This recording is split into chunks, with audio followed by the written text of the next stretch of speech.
En esta cuarta clase del curso Desafíos del Discipulado Cristiano, vamos a tocar el tema tan importante que tiene que ver con vivir en el Espíritu Santo.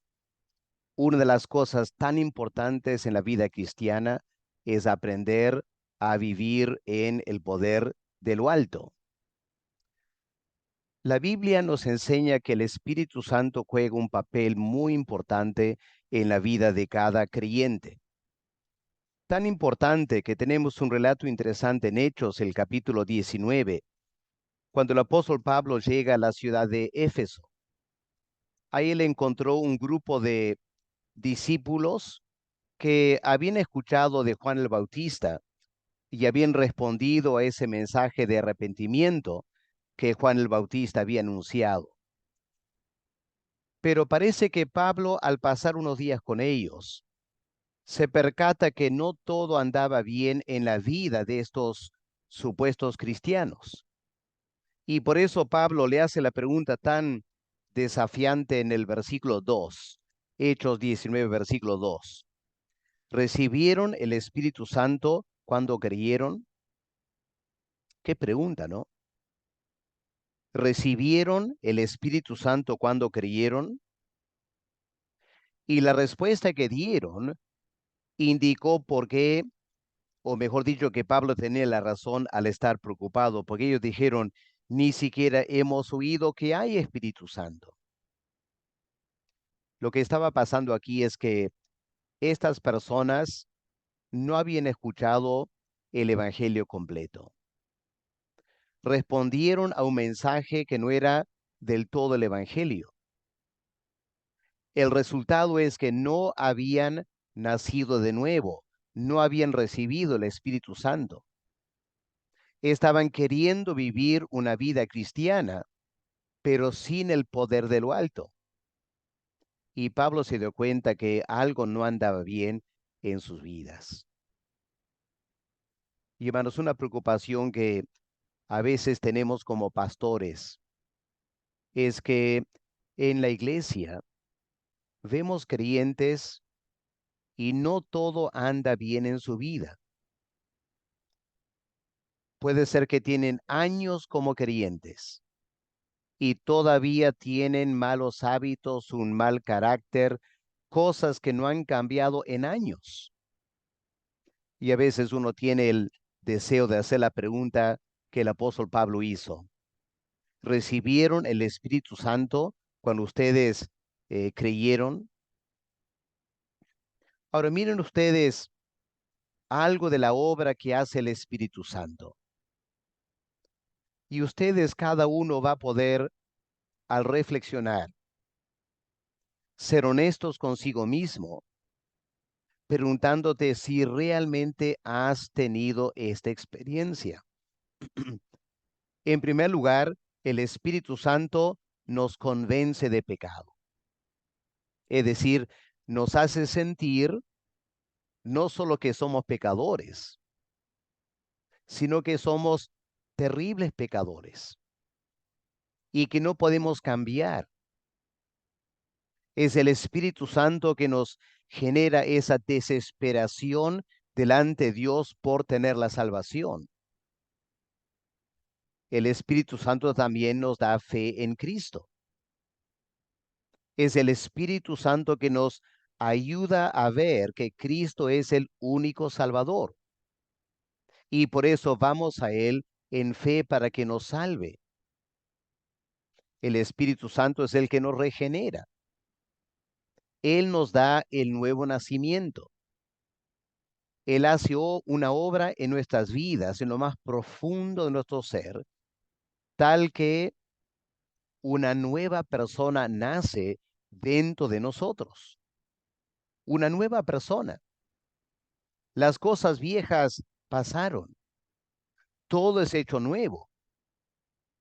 Y esa nueva vida que empieza a latir en el creyente va creciendo hasta que desplaza mucho de la vida vieja y los familiares y los amigos se dan cuenta algo radical ha pasado en la vida de esta persona. No es la persona que conocíamos antes, es otra persona. Es el Espíritu Santo que hace eso. Luego, el Espíritu Santo también nos conduce a la verdad. Él nos da entendimiento en las Escrituras. Es el Espíritu Santo que genera el carácter de Cristo en nosotros. Su amor, paciencia, bondad, benignidad, disposición de servir al Padre, sacrificarse por el bien de otros. Todas esas cosas el Espíritu Santo produce en nosotros. Ahora, si tenemos algunos años en la vida cristiana y estas cosas no se están manifestando en nosotros, honestamente hay que preocuparnos. Hay que preguntarnos, ¿realmente ha obrado algo el Espíritu Santo en mi vida? Él nos da también los dones espirituales. También nos da el ánimo para vivir la vida cristiana. Por eso el creyente, aunque tenga problemas, siempre tiene ganas de avanzar en la vida cristiana, quiere crecer, quiere conocer más al Señor, conocer más la Biblia, no importa las dificultades que haya. Ahora, ¿quién nos da ese ánimo? No es de nuestro carácter, nuestro temperamento, no, es el Espíritu Santo que obra en nosotros. Y a lo largo de los años, 20, 30, 40 años, el Espíritu Santo nos sostiene en la vida cristiana. Hay que preguntarnos, ¿estas cosas son reales en mi vida? El apóstol Pablo, escribiendo a los Corintios, tiene que tratar también ese tema de la obra del Espíritu Santo, porque francamente los creyentes en Corinto dejaban mucho que desear. Y por eso el apóstol Pablo aquí en capítulos 2 y 3 divide toda la raza humana en tres grandes categorías. Todo ser humano, usted y yo, estamos en una de estas tres categorías. ¿Cuáles son?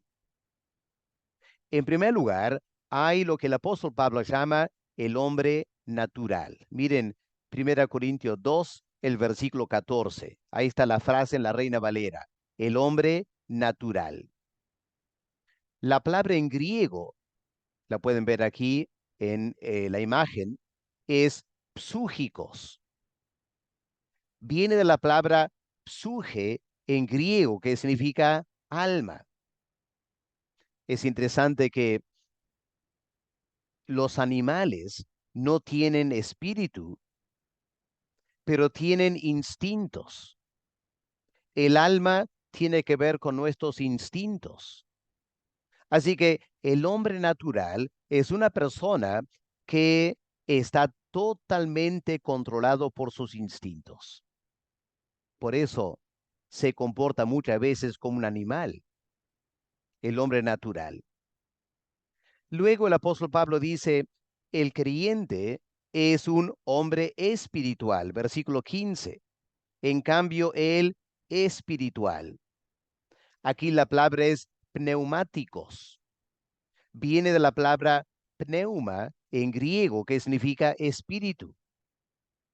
Así que el hombre espiritual es una persona que ha recibido de Dios el Espíritu Santo y por lo tanto su vida ya no está bajo el control de los apetitos, de los instintos, sino que el Espíritu Santo controla su vida. Es un hombre, una mujer espiritual. Es lo que los creyentes en Corinto debían haber sido. Pero en capítulo 3, el apóstol Pablo reclama a los creyentes diciendo, ustedes son carnales.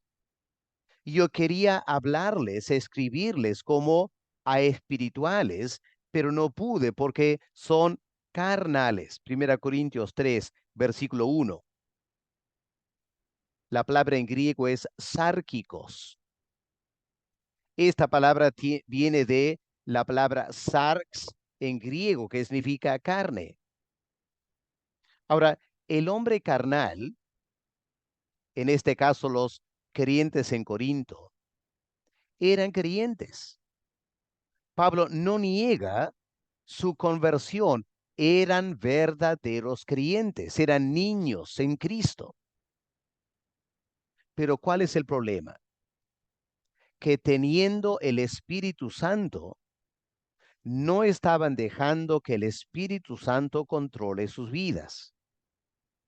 Ahora, cuando el Espíritu Santo no controla nuestras vidas, ¿quién lo va a controlar? La carne. Así que el hombre carnal es un creyente, una persona que ha nacido de nuevo, pero no se está dejando guiar por el Espíritu Santo, está bajo el control de la carne. Y lamentablemente es posible ser esta clase de persona carnal. El caso de los corintios eran cosas como celos, envidia, resentimiento, pleitos. La carne dominaba su vida congregacional. Así que al escuchar esta clase tenemos que preguntarnos, ¿en cuál de estas tres categorías estoy? Si somos creyentes, debemos estar en la categoría de creyentes espirituales, pero cabe la posibilidad que también seamos carnales, porque estamos dejando que la carne en alguna área de nuestras vidas controle nuestro diario vivir. Ahora, para evitar ser un creyente carnal, ¿qué hay que hacer? Debemos crecer en la vida cristiana. En Gálatas, el capítulo 5, el apóstol Pablo desafía a los creyentes en Gálatas a aprender a crecer en la vida cristiana. Miren lo que Pablo dice en Gálatas 5:16. Digo pues, andad en el Espíritu. Esta es la manera de contrarrestar la carne. No andes en la carne, dice Pablo. Aprende a andar en el Espíritu. No te dediques a satisfacer los deseos de la carne. Dedícate a satisfacer los deseos del Espíritu Santo. Por ejemplo, ¿cuántas veces podemos levantarnos en la mañana y estamos cansados? Sabemos que debemos leer la Biblia y orar, pero la carne está pidiendo descanso. El Espíritu está pidiendo que leas la Biblia, que ores. En ese momento, ¿quién va a ganar? ¿La carne o el Espíritu? El apóstol Pablo dice, debemos andar en el Espíritu para no satisfacer los deseos de la carne. Entenderán que hay una tremenda lucha, ¿no es cierto? La carne y el Espíritu se oponen, como dice el versículo 17. Por eso tenemos que dejarnos guiar por el Espíritu Santo, como Pablo dice en versículo 18. Si sois guiados por el Espíritu Santo, no estáis bajo la ley. Y miren versículo 24. Los que son de Cristo han crucificado la carne con sus pasiones y deseos. Lejos de dejarse controlar por la carne, el creyente aprende a crucificar la carne y de esa manera va a poder vivir en el Espíritu. Y en 2 de Pedro capítulo 1, del versículo 3 en adelante, el apóstol Pedro exhorta a los creyentes a crecer en la vida cristiana, ir añadiendo a una cualidad, otra cualidad, otra cualidad, otra cualidad, hasta que al final seamos un creyente maduro. Esta es la manera de evitar ser un creyente carnal. Otra cosa que nos va a ayudar mucho en este tema es la llenura del Espíritu Santo. En Efesios 5, el versículo 18, el apóstol Pablo exhorta a los creyentes en Éfeso a buscar la llenura del Espíritu Santo. No os embriaguéis con vino, en lo cual hay disolución, antes bien, sed llenos del Espíritu Santo. Aquí una pregunta muy importante. ¿Qué significa la llenura del Espíritu Santo? ¿Cómo podemos ser llenos del Espíritu Santo? Bueno, en sencillas palabras, para ser llenos del Espíritu Santo, lo que tenemos que hacer es abrir cada área de nuestras vidas al control del Espíritu Santo. Nuestras vidas están divididas en diferentes compartimentos, diferentes áreas de mi vida. Lo que hago con mi tiempo, mi dinero, mis vacaciones, mi trabajo, la familia, etcétera, etcétera, etcétera. Ahora, lo que el creyente debe hacer es permitir al Espíritu Santo controlar cada área de nuestras vidas. En la medida que lo dejamos hacer, Él va a llenar nuestras vidas. Pero si cerramos ciertas áreas y no dejamos que el Espíritu Santo nos controle, entonces nunca seremos llenos del Espíritu Santo. Así que ser llenos del Espíritu Santo no es una suerte de experiencia mística que va a venir después de unos 3 días de ayuno y oración. No, la llenura del Espíritu Santo es simplemente aprender a vivir día tras día en obediencia a Dios. Depende de mí, mi decisión. Cada creyente decide si va a ser lleno o no del Espíritu Santo. Por eso Pablo puede exhortarles. Pablo puede mandarles, ustedes sí o sí tienen que ser llenos y pueden ser llenos del Espíritu Santo. No es una experiencia mística, es simplemente un asunto práctico de dejarse controlar por el Espíritu en cada área de nuestras vidas. Un desafío, por cierto. Pero miren las grandes bendiciones que vienen si aprendemos a andar en la llenura del Espíritu. En primer lugar, sentiremos el tremendo poder del Espíritu Santo en nuestras vidas. Temo que son pocos los creyentes que realmente disfrutan el poder del Espíritu manifestándose en sus vidas. Y la razón es que estamos cediendo a la carne en áreas de nuestras vidas en vez de ceder al Espíritu Santo. El creyente que se somete al Espíritu Santo va a encontrar tremendo poder espiritual. Es con ese poder que el Espíritu Santo nos ayuda a vencer el pecado. ¿Cuántos creyentes se quejan de que hay luchas en su vida, tratan de mejorar su carácter, sus reacciones, sus pensamientos, pero encuentran que no pueden? De repente están queriendo hacerlo con su propio esfuerzo. Eso no nos va a ayudar. Todos necesitamos el poder del Espíritu Santo para vencer esas tentaciones y pecados en nuestras vidas. No hay otra forma de hacerlo. Cuando vivimos en la llenura del Espíritu, otro resultado va a ser que disfrutamos el fruto, la manifestación del Espíritu en nuestras vidas, lo que Pablo menciona en Gálatas 5, versículos 22 y 23. Y finalmente, el creyente lleno del Espíritu Santo será guiado por él.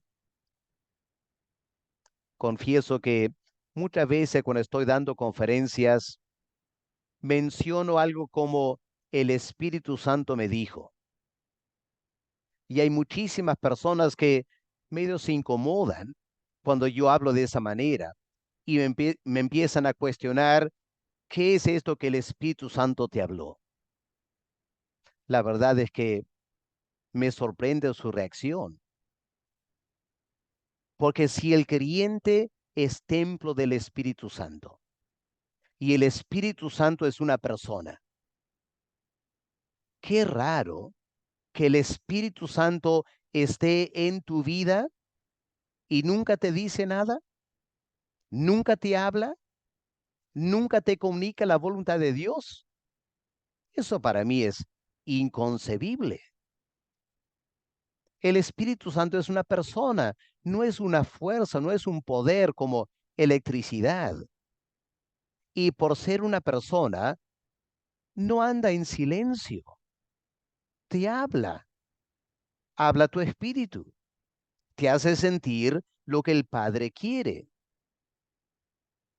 Así que esto es ser guiados por el Espíritu Santo. Cada creyente debe tener esa experiencia.